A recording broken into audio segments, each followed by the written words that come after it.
Shadab Law Classes in association with Dynamic Augments. Hello everyone, आज हम भारतीय साक्ष्य अधिनियम के कुछ 10 इंपॉर्टेंट क्वेश्चंस मैंने आप लोगों के निकाले हैं। वैसे तो बहुत ज्यादा मुश्किल होता है 10 इंपॉर्टेंट क्वेश्चंस पूरे भारतीय साक्ष्य अधिनियम से निकालना, बट फिर भी कुछ ऐसे टॉप 10 इंपॉर्टेंट क्वेश्चंस जो आपके पेपर के लिए बहुत ज्यादा रेलेवेंट हो सकते हैं, बहुत ज्यादा। और मैं आपको एक एश्योरिटी और दे रहा हूं, ये टॉप 10 क्वेश्चंस जो हैं, इसमें से आप यकीन मानिए आपके पेपर के अंदर 6 से 7 क्वेश्चन आपको 120% दिखेंगे ही दिखेंगे। तो आइए शुरू करते हैं। सबसे पहला भारतीय साक्ष्य अधिनियम में है, explain the relationship between substantive law and procedural law. तो आपको यह पता होना चाहिए, इसके अंदर आपको आंसर इस तरीके से लिखना है कि कौन सा पार्ट भारतीय साक्ष्य अधिनियम का सब्सटैंटिव है और कौन सा प्रोसीजरल पार्ट है। क्या भारतीय साक्ष्य अधिनियम प्रोसीजरल है, और एक आपको टेबुलर फॉर्म में एक बताना पड़ेगा कि सब्सटैंटिव लॉ और प्रोसीजरल लॉ में एक डिफरेंस, बेसिक डिफरेंस क्या रहता है। ठीक है, जैसे एस्टॉपेल वाला पार्ट है, क्या वो सब्सटैंटिव है या प्रोसीजरल है, ये भी आपको पता होना चाहिए। ठीक है, तो पूरा का पूरा भाई भारतीय साक्ष्य अधिनियम भाई प्रोसीजरल लॉ है या सब्सटैंटिव लॉ है, ऑब्वियस सी बात है उसका मोस्ट ऑफ द पार्ट क्या है, थोड़ा प्रोसीजरल भी है। ठीक है, मगर कुछ पार्ट उसके अंदर ऐसा है जो सब्सटैंटिव पार्ट भी है। ठीक है, तो आप लोगों को यह चीज समझनी पड़ेगी और प्रॉपर एक आंसर फ्रेम करना पड़ेगा इस चीज का। आइए आगे बढ़ते हैं। Discuss the principle of res gestae with relevant case laws. देखिए, रेलेवेंसी का जो नया चैप्टर है, अब आई थिंक वो सेक्शन नंबर 3, 4, 5 ये सारा का सारा है। ठीक है, 5, 6, 7, 8। ठीक है, आई थिंक सेक्शन नंबर 3 से लेके सेक्शन नंबर 50 तक है, या 4 से लेके। तो ये जो रेस जेस्टे है सेक्शन नंबर 4 में, रेस जेस्टे जो है वहां तो सेम ट्रांजैक्शन की बात कही गई। तो आपको 4, 5, 6 ये पिक्चर में लेके आना है और इसे बहुत अच्छे से एक्सप्लेन करना है, क्योंकि कंप्लीट रेस जेस्टे यही बनता है, सम पार्ट ऑफ 6 ऑल्सो। तो इसके अंदर section number 4, section number 5, section number 6 of Bharatiya, sorry, of section number 4, section number 5, section number 6 of Bharatiya Sakshya अधिनियम जब आप ये एक्सप्लेन करेंगे, सबसे पहले आपको ये विद एग्जाम्पल आपको ये बताना पड़ेगा। और एक दो केस लॉज वगैरह और आप देख लेना, आर वर्सेस अब्दुल्ला का केस है, और भी इसके अंदर जैसे दूधनाथ पांडे, आई नो वो प्ली ऑफ एलिबाई का केस है, Dudhnath Pandey versus state of UP, मगर उसके अंदर आप एक चीज एक्सप्लेन कर सकते हैं। हर केस लॉ से आप सेक्शन रेस जेस्टे को एक्सप्लेन कर सकते हैं बहुत आराम से। इसके कोई भी केस लॉ उठाइए आप, कोई भी केस लॉ जो क्रिमिनल केस लॉ, उससे आराम से आप रेस जेस्टे को आराम से समझा सकते हैं। तो ये हो गया आपका रेस जेस्टे। इसके अंदर आप सेम ट्रांजैक्शन और रेस जेस्टे में भी कि भाई इंग्लिश जो लॉ है उसके अंदर रेस जेस्टे एक बड़ा टर्म है, मगर जो इंडियन लॉ है वो कंप्लीट रेस जेस्टे कब बनाता है, कि दोनों में क्या डिफरेंस है। कि इंडियन में तो सेक्शन नंबर 4 जो है वो किसकी बात कर रहा है, वो बात कर रहा है आपकी किसकी, वो बात कर रहा है सेम ट्रांजैक्शन की, जस्ट बिफोर और जस्ट आफ्टर। रेस जेस्टे एक बहुत ब्रॉडर टर्म है, तो इसमें आपको थोड़ा सा डिफरेंशिएट करके भी बताना पड़ेगा। अब आता है आपका next question, explain the difference between relevancy, admissibility and reliability of evidence. Relevancy, admissibility and reliability of evidence को देखिए, रेलेवेंसी, एडमिसिबिलिटी एंड रिलायबिलिटी, सबसे पहले कोई भी फैक्ट रेलेवेंट है या नहीं ये आपने बता दिया। ठीक है, एक एग्जाम्पल के थ्रू समझिए आप इस चीज को, कि भाई ए ने बी, ए के ऊपर ये चार्ज लगा हुआ है कि उसने बी की डेथ कॉज करी है। तो ये वाली चीज निकल के आ रही है, एक रेलेवेंट फैक्ट निकल के आ रहा है कि ए जो है सोसाइटी के बाहर घूम रहा था जस्ट बिफोर द क्राइम के 15 मिनट पहले। तो ये रेलेवेंट फैक्ट है, तो ये रेलेवेंसी हो गया। अब क्या इसके ऊपर एविडेंस देना कोर्ट में एडमिसिबल है, कि भाई किसी ने देखा उसे, विटनेस ने बाहर घूमते हुए, तो एडमिसिबिलिटी ऑफ एविडेंस भी आ गया। रिलायबिलिटी ऑफ एविडेंस का क्या मतलब है, क्या एविडेंस, एक विटनेस रिलायबल है उस चीज, उस रेलेवेंट फैक्ट को प्रूव करने के लिए, तो रिलायबिलिटी भी। तो एक्सप्लेन डिफरेंस, तो इसका प्रॉपर एक आपको आंसर बनाना पड़ेगा। एक सबसे पहले प्रॉब्लम बना लीजिए इस आंसर में, उस प्रॉब्लम को जस्ट एक्सप्लेन करिए कि क्या रेलेवेंट फैक्ट होता है। ठीक है, रेलेवेंट फैक्ट इज पर से रेलेवेंट। एडमिसिबिलिटी ऑफ एविडेंस आप बताइए कि कोर्ट के अंदर हर एविडेंस एडमिसिबल नहीं होता। जो रेलेवेंट फैक्ट है पर से रेलेवेंट हो सकता है कोई भी फैक्ट, मगर जरूरी नहीं है उसके ऊपर एविडेंस देना एडमिसिबल हो। दे भी दिया कोर्ट ने, अलाउ भी कर दिया आपको, चलो उस पर एविडेंस देना एडमिसिबल, मगर अगला क्वेश्चन आएगा रिलायबिलिटी का। क्या एक एविडेंस देना उसके ऊपर, क्या एक विटनेस का बयान रिलायबल इनफ है, तो ये भी आपको समझना पड़ेगा, ये पूरा आंसर बनाना पड़ेगा। नेक्स्ट आता है what is plea of alibi and how it is proved in court.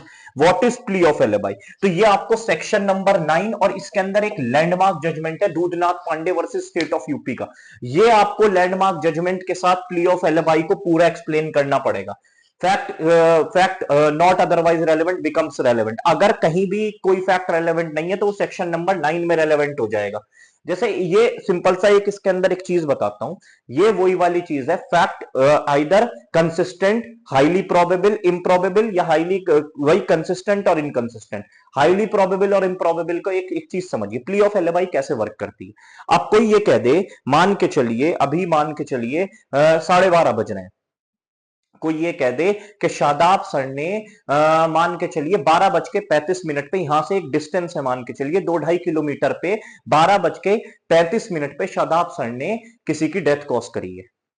ठीक है, अब ये फैक्ट हाईली या तो प्रोबेबल हो सकता है या इम्प्रोबेबल हो सकता है। अब हाईली इम्प्रोबेबल है ना, कैसे मैं एक बंदा पहले तो दो जगह पे कैसे हो सकता है, और मान के चलिए मैं अगर 100 की स्पीड से, कितनी भी स्पीड से जाऊंगा, ठीक है, कितनी भी स्पीड से अगर मैं जाऊंगा, 2-2.5 किलोमीटर 1-2 मिनट में कवर करना, बात थोड़ा सा मतलब आप समझिए, ट्रैफिक भी होगा, 10 चीजें होती हैं, 2-3-4 मिनट में कवर करना, तो ये फैक्ट क्या हो सकता है, हाईली इम्प्रोबेबल। तो ये आपको plea of alibi, what is plea of alibi and how it can be proved in court of law. ठीक है जी, नेक्स्ट क्वेश्चन आता है, difference between admission confession and explain their evidentiary value. तो ये आपको सेक्शन नंबर 15 से लेके 23 तक भारतीय साक्ष्य अधिनियम में एडमिशन कन्फेशन एक्सप्लेनेट एविडेंशियरी वैल्यू। अब आपको ये भी समझना पड़ेगा व्हाट इज एडमिशन। ठीक है, एडमिशन दो तरीके के होते हैं, एक नॉर्मल एडमिशन हो गया, एडमिशन ऑफ फैक्ट, एक हो गया admission of guilt. Admission of guilt भी दो तरीके के हो गए, एक्स्ट्रा जुडिशियल एंड जुडिशियल।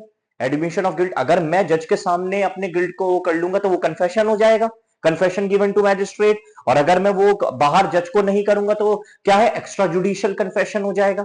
तो ये सब आपको इसके अंदर आंसर के अंदर लिखना पड़ेगा, ये सारा आपको मैटर आंसर के अंदर लिखना पड़ेगा। ठीक है जी, इसके बाद आता है discuss the role of electronic evidence and what are the challenges in its admissibility.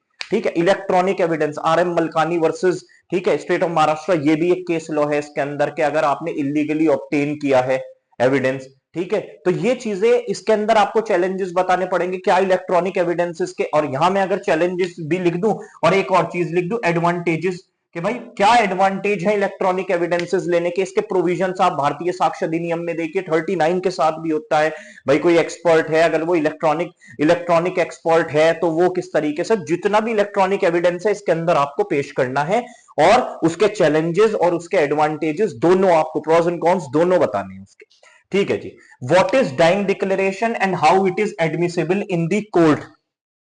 अगला क्वेश्चन बहुत इंपॉर्टेंट आ गया आपका, what is dying declaration and how it is admissible in the court. यह है सेक्शन नंबर 26 आपका भारतीय साक्ष्य अधिनियम का, कि what is dying declaration and how it is admissible in the court. तो इसके अंदर आपको दोनों पता होने चाहिए, प्री इंजरी डाइंग डिक्लेरेशन और post injury dying declaration.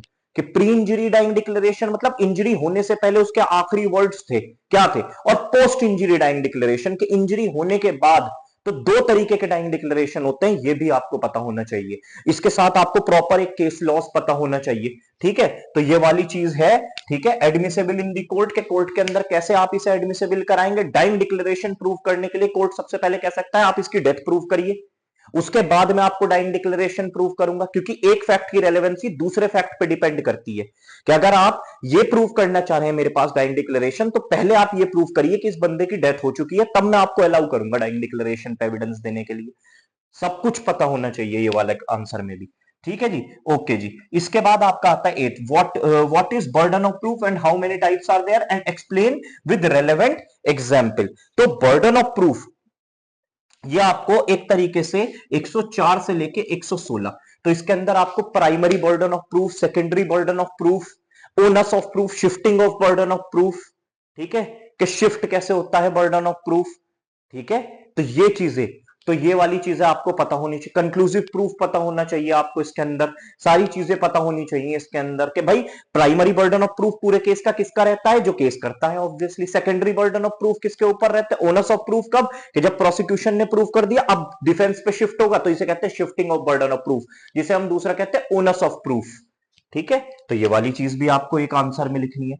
Discuss the evidentiary value of expert opinion, discuss the evidentiary value of expert opinion. ठीक है। Evidentiary value of expert opinion section number 39 BSA का। एक्सपर्ट की opinion की evidentiary value क्या होती है, पहले आपको यह भी पता लगना चाहिए एक्सपर्ट को कहते क्या है, पैरिटस। ठीक है। दूसरी चीज आपको यह भी पता होनी चाहिए कि एक्सपर्ट किन किन चीजों के रहते हैं। भाई लिटरेचर है, अब जज है, जज को लॉ की नॉलेज हो सकती है ना, हर चीज की नॉलेज थोड़ी ना हो सकती है। फॉरेंसिक साइंस हो गया, हैंड राइटिंग हो गया, 10 तरीके की चीजें होती हैं, आर्ट हो गया, साइंस हो गया, ये जितनी भी चीजें हैं जज को हर चीज तो पता नहीं है। फिंगरप्रिंट हो गया या बैलिस्टिक रिपोर्ट चाहिए जज को, तो उसके लिए तो एक्सपर्ट लगेगा ही लगेगा ना, उसके लिए एक्सपर्ट लगेगा ही लगेगा। तो ये वाली चीजें आपको सारी पता होनी चाहिए। अब आता है last, what is hostile witness, discuss the witness protection scheme and the role in criminal trial. तो इसके अंदर आपको हॉस्टाइल विटनेस में सबसे पहले सेक्शन नंबर 157 का बहुत बड़ा रोल आ जाता है, जो कि बात करता है हॉस्टाइल विटनेस की। हॉस्टाइल विटनेस का मतलब होता है आप अपने ही विटनेस से क्रॉस के सवाल कर रहे हैं एक तरीके से, क्योंकि आपका विटनेस जो है आपके अगेंस्ट हो गया है टर्न, तो उसे हम हॉस्टाइल विटनेस कहते हैं। तो जो मान के चले प्रोसिक्यूशन साइड का विटनेस था, अब वो हॉस्टाइल हो गया है कोर्ट में, उसे बुलवाना था, सॉरी, जो कोर्ट में उसे बुलवाना था वो बोल नहीं पा रहा, या फिर क्या कह रहा है, उसी के अगेंस्ट हो गया प्रोसिक्यूशन के, तो वो क्रॉस के रिगार्डिंग सवाल कर सकता है अपने ही विटनेस से। तो इसे कम कहते हैं hostile witness. Witness protection scheme बेटा ये 2018 के अंदर आई थी, विटनेस प्रोटेक्शन स्कीम एक। तो ये भी आपको समझनी पड़ेगी कि भाई अगर आप एक किसी केस के अंदर विटनेस हैं, ठीक है, अगर आप किसी केस के अंदर विटनेस हैं, आपको भाई लाइफ के थ्रेट्स भी आ सकते हैं कि भाई डेथ थ्रेट्स आ रहे हैं आपको कि भाई अगर तूने बयान दे दिया तो इसमें हम तेरे साथ ये कर देंगे, वो कर देंगे, तेरे बच्चे को मार देंगे। तो यही विटनेस प्रोटेक्शन स्कीम 2018 है। एक बार अगर आपने इसे छोटा सा थोड़े फॉर्मेट में पढ़ लेना उसके रिगार्डिंग। और रोल ऑफ क्रिमिनल ट्रायल, इसका रोल क्या है क्रिमिनल ट्रायल में विटनेस प्रोटेक्शन स्कीम का, क्यों बिट, क्योंकि ट्रायल के दौरान ही तो एविडेंसेस दिए जाते हैं। ट्रायल के दौरान जब चल रहा होता है एविडेंसेस दिए जाते हैं, तो विटनेस को एज अ प्रोटेक्शन स्कीम ये निकाल के रखा है, क्योंकि हमने ज्यादातर केसेस में देखा कि विटनेस को मार दिया, जो मेन लीड विटनेस था, या तो उसकी डेथ कॉज कर दी या कुछ भी हो गया, तो ये उसके फेवर में एक विटनेस प्रोटेक्शन स्कीम 2018 है, इसे आप पढ़ लीजिएगा। तो ये थे हमारे भारतीय साक्ष्य अधिनियम के टॉप 10 क्वेश्चंस, ठीक है, जो मेरे हिसाब से ऐसे क्वेश्चंस हैं। इसके अलावा भी अगर आपको कोई लगते हैं तो एक इक्का दुक्का क्वेश्चन होता है, जैसे कि मेरे हिसाब से अगर आप पढ़ना चाहें तो रिफ्रेशिंग मेमोरी हो गया एक क्वेश्चन, ठीक है, ये कर सकते हैं। इसके अलावा मतलब ये मेन लीड क्वेश्चंस हैं पूरे भारतीय साक्ष्य अधिनियम के, ऐसे क्वेश्चन जो क्रिस्प फॉर्म में आपको 10 इंपॉर्टेंट लग रहे हैं, बिल्कुल ठीक है। आई होप आपको ये 10 इंपॉर्टेंट क्वेश्चंस आपके पेपर के लिए बहुत ज्यादा हेल्पफुल होंगे, मिस मत कीजिएगा।